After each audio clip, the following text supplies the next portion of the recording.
So, dalam video ni, apa yang kita nak belajar, apa yang saya nak kongsikan ialah panduan kepada anda, individu yang ingin menjadi pelabur hartanah. Yang mungkin sebelum ni dah ada rumah, duduk sendiri, ada duit sikit, ada lebihan sikit dan mula berminat nak buat pelaburan hartanah. Ataupun yang kedua, anda sekarang ni sedang selesa duduk dekat rumah keluarga, sekali dengan mak ayah, yang duduk quarters. So, ada profil kewangan sikit. So, dia juga nak buat pelaburan hartanah. So, boleh tonton video ni sampai habis. Kalau anda suka belajar sesuatu, boleh komen, like dan juga share.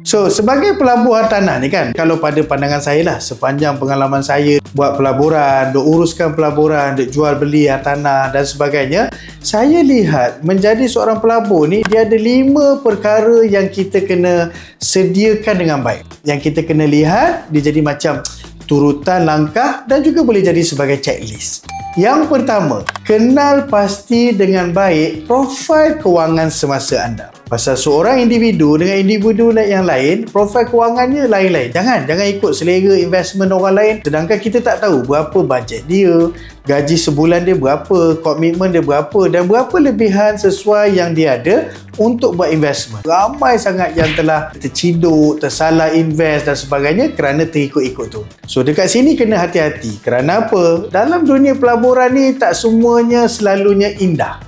Ada masa-masanya okey, investment tu cantik, boleh bayar balik kita punya installment.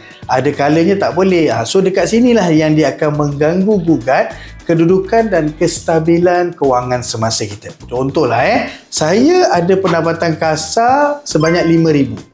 Lepas tolak penolakan wajib, PPF, SOKSO, zakat, PCB dan sebagainya, katalah ada lebih kurang RM4,000. Daripada RM4,000 tersebut, komitmen semasa kita RM2,000. Rumah yang kita duduk sekarang, kereta, personal loan, kredit kad sebagainya RM2,000. Kita ada lebihan RM2,000. So kita pun belanja sebulan katalah dalam RM1,000. So ada lebih RM1,000 lagi. So dekat situ yang kita lihat, okey, kalau RM1,000 ni yang kita dah beli rumah, jadikan sebagai installment. Kalau penyewa kita okey, boleh bayar balik pada kadaran yang sama. Jadi kita stabil.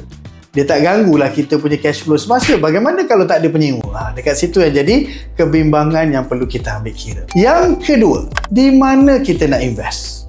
Dia tak boleh lah kalau kita kata, kalau tanya kan, mana nak invest bang? Itulah Sil, kalau boleh saya nak invest dalam Malaysia. Kan dia jadi macam, memanglah dalam Malaysia. So kita kena tahu dekat mana nak invest. So di mana ni, lokasi ni dia akan berkait rapat dengan banyak faktor. Dari segi accessibility, dari segi amenities, dari segi penyediaan kemudahan semasa, prasarananya, kemudahan kehidupan. Ini semua adalah benda-benda faktor yang berkait rapat dengan tajuk lokasi. Kejayaan sebuah pelaburan hartanah itu kerana kemahiran kita memilih lokasi pelaburan hartanah kita. Yang ketiga, game plan kita. Strategi apa yang kita nak buat pelaburan hartanah? Dalam pelaburan hartanah ni dia ada 2 sahaja. Sama ada kita beli rumah tersebut untuk sewa balik yang disebut sebagai cash flow return, ataupun rumah tersebut kita nak handsomekan dia dan jual balik dan kita buat untung daripada hasil jualan tersebut yang dipanggil sebagai capital appreciation. Yang keempat, tactical pelaburan hartanah kita. Bila kita memilih untuk sewa, kan? So dalam sewaan pula banyak jenis sewaan. So nak pakai tactical apa? Ada orang tu dia buat sublet, dia buat sewaan bilik. Ada tu yang buat sewaan rumah, ada tu yang buat sewaan secara harian yang disebutkan sebagai homestay, Airbnb dan sebagainya. So benda ni dia bukannya kita boleh simply decide macam tu.